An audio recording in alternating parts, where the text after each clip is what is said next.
Subscribe to our channel and press the bell icon for the latest updates. Bengaluru వేదికగా ఆస్ట్రేలియాతో జరిగిన రెండో టీ20లోనూ భారత్ ఓటమి పాలైంది. దీంతో 0-2తో సిరీస్ను కోల్పోయింది. అజేయ శతకం బాదిన మ్యాక్స్వెల్ ఆసీస్కు విజయాన్ని అందించాడు. మ్యాక్సీ 55 బంతుల్లోనే 113 పరుగులు చేయడంతో కోహ్లీ, ధోనీ, రాహుల్ మెరుపులు వృధా అయ్యాయి. భారత గడ్డ మీద తొలి టీ20 సిరీస్ గెలిచిన ఆస్ట్రేలియా సంబరాలు చేసుకుంది.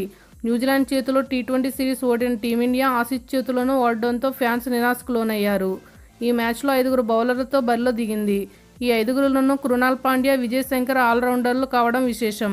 6వ బౌలర్ లేకపోవడం భారత్కు మైనస్గా మారింది. విజయ్ శంకర్ 38 పరుగులు ఇచ్చుకోగా పాండ్యా 33 రన్స్ ఇచ్చాడు. మ్యాచ్ ముగిశాక బౌలర్ల ఎంపిక తీరును మాజీ క్రికెటర్లు ఆకాష్ చోప్రా, సంజయ్ మంజ్రేకర్ తప్పుబట్టారు. సిరీస్ విజేతను నిర్ణయాత్మక మ్యాచ్లో 3 స్పెషలిస్ట్ బౌలర్లు మాత్రమే ఎలా తీసుకుంటారని ప్రశ్నించారు. 5 బౌలర్లు మాత్రమే ఆడడం సరైంది కాదని అశోక్ చోప్రా అభిప్రాయపడ్డాడు. చాహల్ కూడా ఎక్కువ పరుగులు ఇచ్చాడు, కానీ మనకు మరో చాయిస్ లేకపోయింది. టీ20లో ఇది వ్యూహాత్మక పొరపాటు. ఇది భారత్కు వరుసగా రెండో టీ20 ఓటమి అని ఆకాష్ చోప్రా ట్వీట్ చేశాడు. సంజయ్ మంజ్రేకర్ మరి కాస్త ఘాటుగా విమర్శించారు. రానున్న ప్రపంచ కప్ను దృష్టిలో ఉంచుకుని జట్టును ఎంపిక చేశారని తెలుసు, కానీ ఇటీవల ఇదే అత్యంత బలహీనమైన బౌలింగ్ విభాగం. 5 బౌలర్లలో కృణాల్, విజయ్ శంకర్లు కూడా ఉన్నారని మంజ్రేకర్ ట్వీట్ చేశారు. మరిన్ని అప్డేట్స్ కోసం మన ఛానల్ని సబ్స్క్రైబ్ చేయండి.